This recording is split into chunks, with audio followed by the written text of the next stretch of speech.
Здравейте, зрители на Време за готвене, на тези, които се чувствате кулинари или искате да станете такива. Днес ще ви покажа рецепти, които са много лесни, бързи, приятни и естетически издържани. Направете си тези ястия в къщи, но трябва да останете и да видите какво ще се случи. Ще направя едно пиле с горски гъби, ето тези виолетки. Те са пресни, разбира се, може и вариант с сухи гъби. Ще ви обясня нататък как може да направите другия вариант на това ястие, което ще гарнирам с варени картофи, задушен пресен грах и ще поднеса с сос от червено вино, мащърка и останалото ще видите. Първо започвам, както винаги знаете, с най-бавната процедура. В случая тя е пюрето. На картофите винаги им е нужно повече време, за да станат. Прерязвам два средни на големина картофа и наливам вода. Оставам ги на котлона. Включвам на максимална температура и тук ще ги забравя за около 15-20 минути. Продължавам нататъка с изплакването на горските гъби.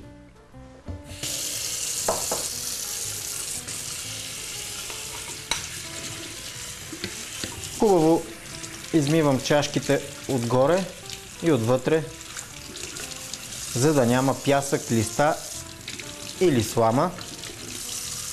Все пак са расли в гората. След като съм ги изплакнал хубаво, непосредствено преди тяхното приготвяне, това не означава предварително, за да не се смачкат и за да не потъмнеят. Продължавам с нарязването на глава лук или половин глава едър лук или една дребна. Аз ще сложа дребна главичка лук, която нарязвам на ситно.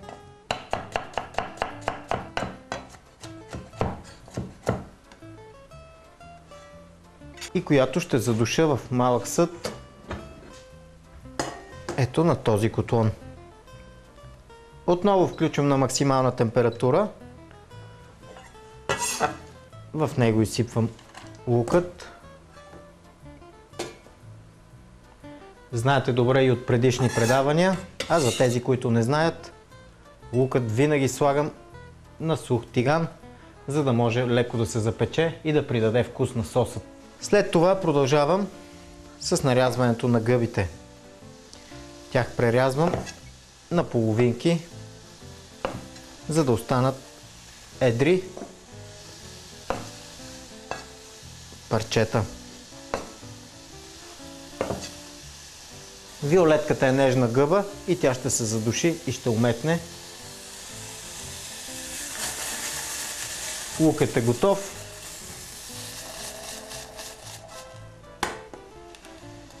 И вече мога да прибавя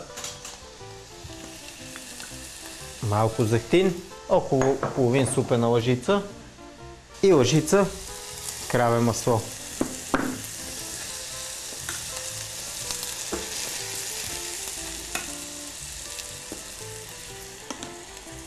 И веднага след това деглазирам с червено вино, около 100 мл. Наливам виното. Стривам си пилешкото бульонче и наливам допълнително вода, около 200 мл.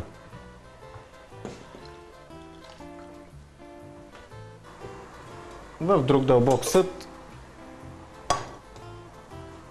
ще си задуша и гъбите.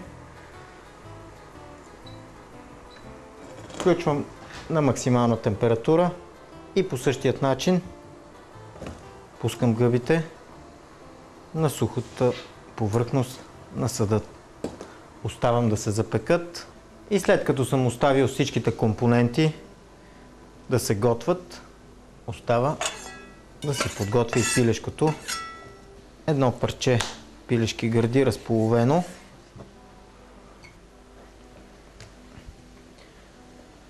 Леко Прорязвам на ромчета.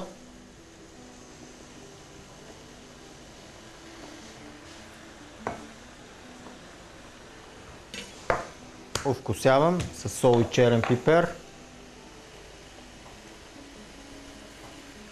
Но овкусявам само от едната страна. Не тази, която е лицевата, а долната.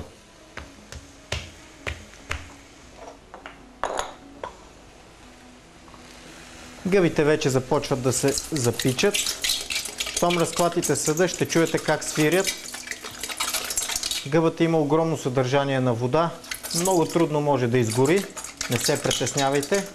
Това свирене е хубаво. Значи съдът е добре загрял и в момента те се поупърлят. Сосът ври усилено. Гъбите ще се запичат още около минута. Това не означава, че аз ще ги изключа. Просто те ще пуснат соковете си и ще продължат да се задушават в собственият си сок. Обръщам пилешките филенца и си включвам газовият котлон. В една купа си наливам малко зехтин.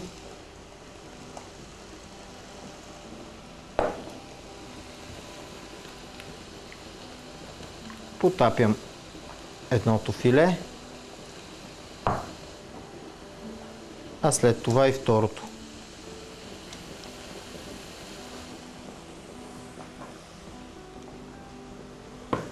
Оставям повърхността на тигана хубаво да загрее.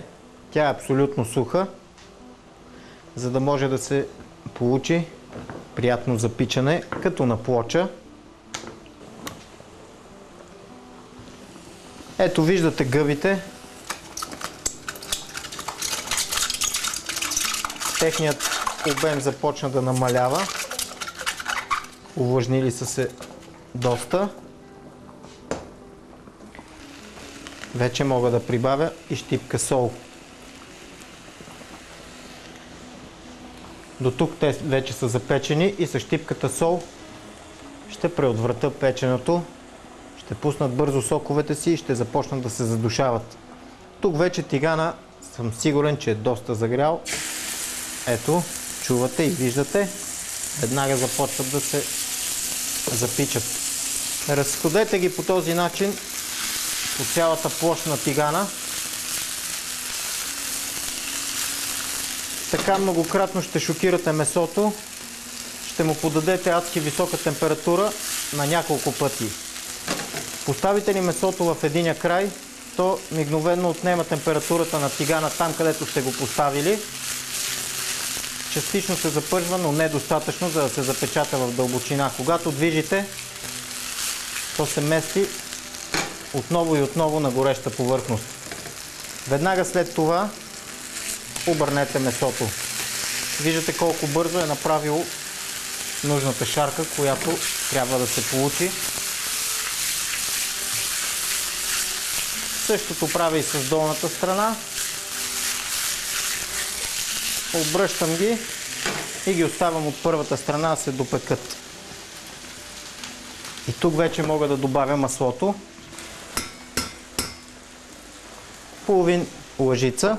И вече настъпи моментът за мащерката. Нея изсипвам в виненият сос. Една червена люта чушка нарязвам с семките, но за да не се усещат семките в ястието, знаете, че е много неприятно, когато се виждат семки от чушки в ястие.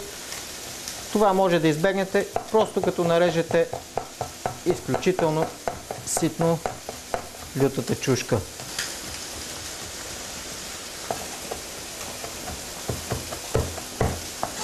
Тогава и семките са почти като смляни и няма да направят неприятно впечатление в ястието. Прибавям чушката в сосът. След като сте набавили видът, който трябва да има месото, е хубаво да намалите на поддържаща температура и да поставите капак. Тази процедура спазете, когато сте направили такива пилешки стекчета с тази дебелина. Ако те не са по вашият вкус и предпочитате по-сухите меса, по-изпанените, тогава няма да е нужен капакът. Пилешкото ще стане мигновено. Но тук има доста да се поизпече.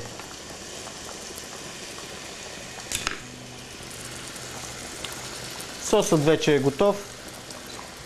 Изключвам котлона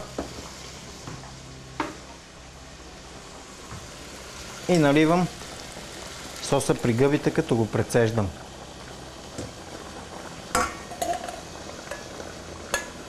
Лукът с подправките си оставам на страна.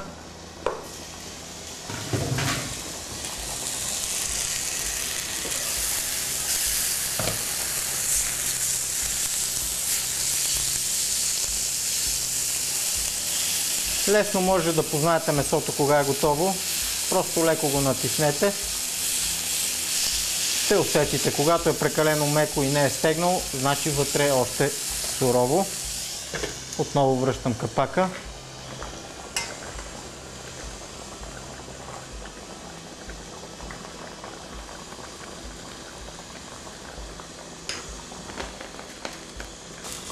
Вече имам свободен котлон и мога да продължа с най-лесната част от това ястие, а именно задушаването на зеленият грах. Тук нещата стоят малко по-различни. Нямаме запичане в никакъв случай. При задушаване на царевица или грах, направо сложете маслото. Тук запържването е враг, затова е хубаво с маслото да налеете и малко вода. Ще използвам от водата на картофите.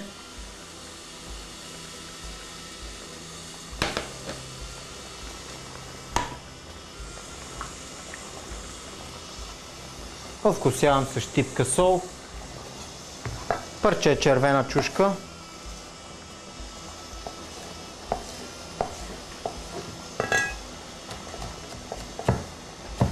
най-важното е, когато приготвяте грах, това важи не само за гарнитурите, там където трябва да е свеж и зелен, ами и когато готвите грах с телешко или пиле с грах в къщи, да изберете правилно грахът. Това дали той ще е твърд или ще е млечен и мек с хубави зърна, не зависи от времето на готвене и часове да го варите, може да стане по-твърд, но не и по-мек.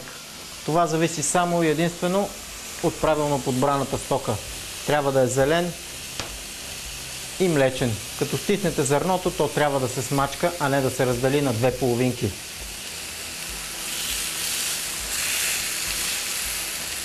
Котлона, на който е пилешкото, вече е изключен и съм го оставил на горещия тиган да изчака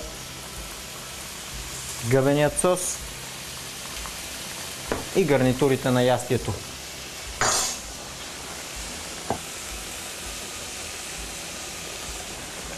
Грахът вече е готов. Трябва да остане по този начин зелен и свеж. Това е шоково замразен грах. Това означава, че той вече веднъж има една термична обработка. Ако вземете пресен, трябва да го кипнете в подсолена вода и след това да го шокирате с леден студена, за да остане наистина зелен.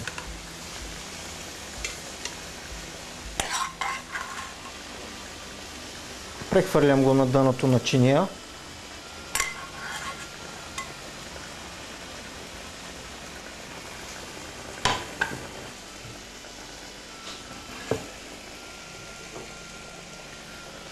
Тук картофите също вече са готови.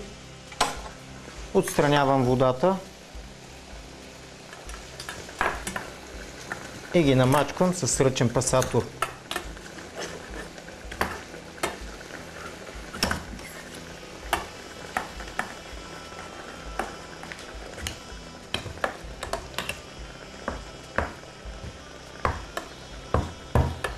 Няма да ги намачкам съвсем на пюре, оставям леко да има едри парчета.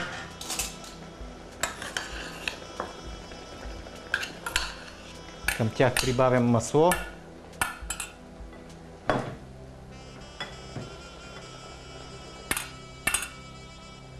повечко, щипка сол,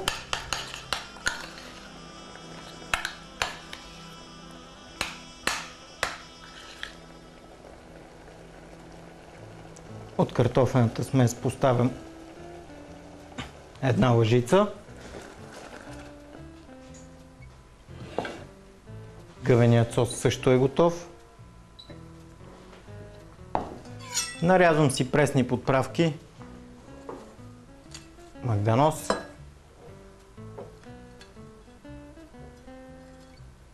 копър и листа целина.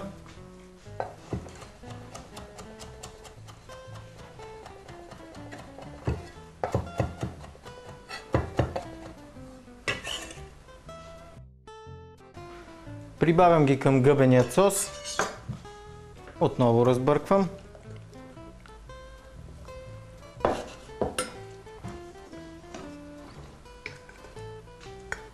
Поставям единият пилешки стек.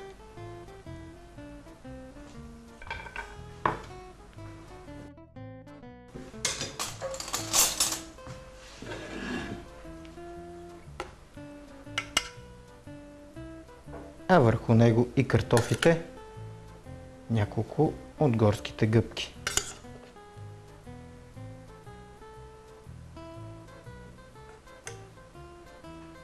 Заливам със сосчето, леко и по чинията.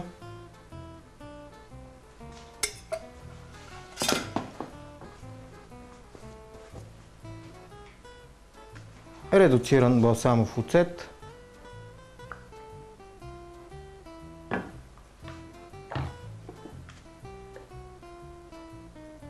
И малко чили. Стръкче прясна подправка. В случая ето този босилек. И ето това е вече готовото ястие. Пилешко с сос от горски гъби с мащърка, гарнирано с задушен грах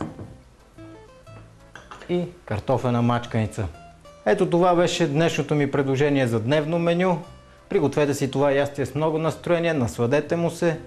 А времето за готвене за мен вече приключи и е време за ядене. Това беше всичко от мен, Влади Илиев. Бъдете здрави!